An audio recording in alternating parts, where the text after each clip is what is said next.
All right, next up we've got a sommelier. Does everyone know what a sommelier is? We're going to tell you what a sommelier is.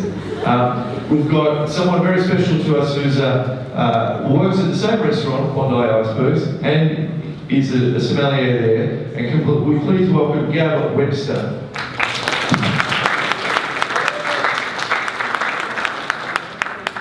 We'll call you Gabrielle. Thank you. So, Gab, you've heard all about chefs. Chefs. Rock stars, aren't they? These young rock stars, yeah. Tell me how you got into the industry. Or tell us. It just kind of happened, actually. I studied fashion. That was what I wanted to do. And just worked in restaurants to earn some money, paid bills, and I actually really kind of liked it. And so after I got my degree and I started a little fashion label, I just stopped doing it and stayed working in restaurants. It's really fun. It is hard work, it is determination, it's all that, but it's actually a really good time. I had a good time. How old were you when you got into the industry? 18. Right. I used to work for you. Yes, I said that to Lucy the other day. 19 when I worked for you. Yes. Wow. Over the days. Yeah, I know. So, I mean, you've got a passion for it. So tell us a bit about being a sommelier and explain what a sommelier is. So sommelier is wine, basically. So when you go to a fancy restaurant and they give you this book, which is the wine list, and you go, what am I supposed to do with this? You ask me. And I come over and I explain, I match your food to your drinking evening. To wine. It's wine. So why did you get into that field? Like, I mean, because you could have become a cook, chef, you could have been a bar person, you could have been a wait person. Specialising, I suppose. But you've done all that, you've been a waitress and obviously. Well, I haven't been a cook, but yeah, it's specialising. It's something that I really enjoy. And I was offered a role as an assistant sommelier, and I didn't really know, actually I didn't know anything about it. That was at Astral, wasn't it? Yeah. One of Sydney's great restaurants. Exactly, yeah. And it was kind of a sort of fake it till you make it kind of moment. And so I got the job and I was going to say lied, but kind of, said I knew more than I did. Yeah, we were twisting the truth. A little bit, yes. And I fell in love with it. There was a particular bottle of wine, and I smelled it one day, and I went, shit, this is amazing. This is amazing. And it changed my whole life, and it is something that I love. It's definitely a passion, but it's amazing. It's interesting. And have you travelled much in the industry around the world? I have been around the world with work, which is pretty cool. So you've worked through Europe? Not work, but being there for work. Yep. So I've been to some amazing vineyards, I've been to some amazing places, and really had some pretty incredible experiences through my job, through hospitality. It's great. And you've just launched a new wine list, I believe, at Icebergs. Yeah. So tell us the process. I mean, I love the wine list, I love the restaurant, the food's amazing, and the service, and you guys always look after us, but the amount of, what goes into creating that wine list? The wine list supports the restaurant, the wine list supports the food. So if you're an Italian restaurant, you might have an Italian-focused wine list. If you're a straight, and so on and so on. It's lots of tasting, it's selecting something for everyone, I suppose. It's selecting wine that I want to drink, that people want to drink, goes with the food, suits where we are, we're by the beach, we're in Bondi, looks out over the ocean, and white wine really suits just there. So there's quite a bit of that, It's matching it. It's fun, isn't it? It's really fun. Taste this wine with this dish, taste that wine. Yeah, it's tasty. So you've had a few mentors, I assume, in your career. I'm lucky. I've had a few people that have really helped me along the way, which is great. Tell us about them. How important is it for young chefs or people in our industry to have mentors? It's really important. I think with anything, but for mentorship, because Alex is right. The hours are long. It is hard work. There are situations that happen that you can't. Sometimes you kind of need someone to talk to. So I'm lucky. I've had a number of people really just help, just there, make a phone call. I don't know what to do in this certain situation, what would you do? It's good. So tell us about a day in your life when you get to work and how, whether it's just in your sommelier role or a wait person or a bar person, so more about front of house. we're busy, so I run around a lot. So I start early, I do tastings in the morning, so I generally... You drink wine in the morning? It's tasting. Okay. Tasting. We spit everything out. Right. But yeah, so I'll have meetings in the morning with winemakers or with reps or people trying to sell me stuff, basically, and then we go to service, and so I'm out on the floor. So Service, lunch service or dinner service. Yeah. So I talk to hundreds and hundreds of people a day, and my job is to make them happy, you know, and to give them an experience that they enjoy, something that they remember, you know. I suppose we're a pretty fancy restaurant, and so people spend a bit of money with us, you know, so the aim is for them to have a really good time and to want to come back. Well, it really is one of the best restaurants in Australia, I think, with its location, the food and the service, and your wineness as well. It's pretty iconic. Yeah, you should come. Tell us, what do you love most about the industry? Oh, look, it's in Sydney. It's pretty special. It's not overly huge, so I know a lot of people. We have great camaraderie. It's great mentorship. You get to do some pretty amazing things. You know, sometimes I pinch myself about I can't believe I'm doing this. You know, I look after celebrities. It's quite, yeah, it's pretty special. Who's the most famous person you've sort of served or looked after? We had the director of the FBI in yesterday. Wow. Random, like so random. But there's Tom Cruise. I have looked after Tom Cruise. There you go. Kelly Rowland was in the other day. Yeah, some pretty special, pretty cool. Cuba Gooding Jr. kissed me on the chin. You guys probably don't even know who that is. Yeah, that's right. Yeah. Can we pick someone out?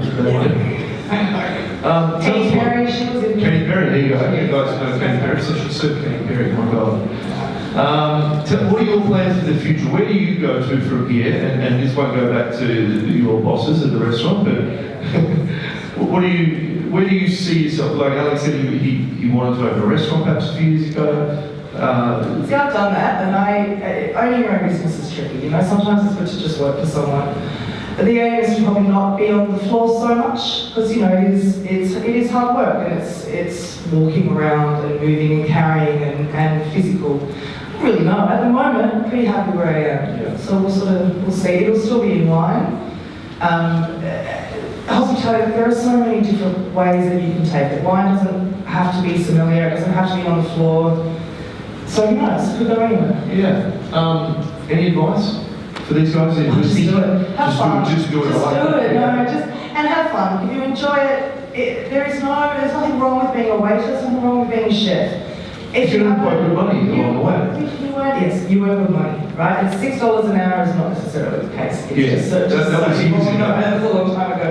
But no, and have fun. There is so much.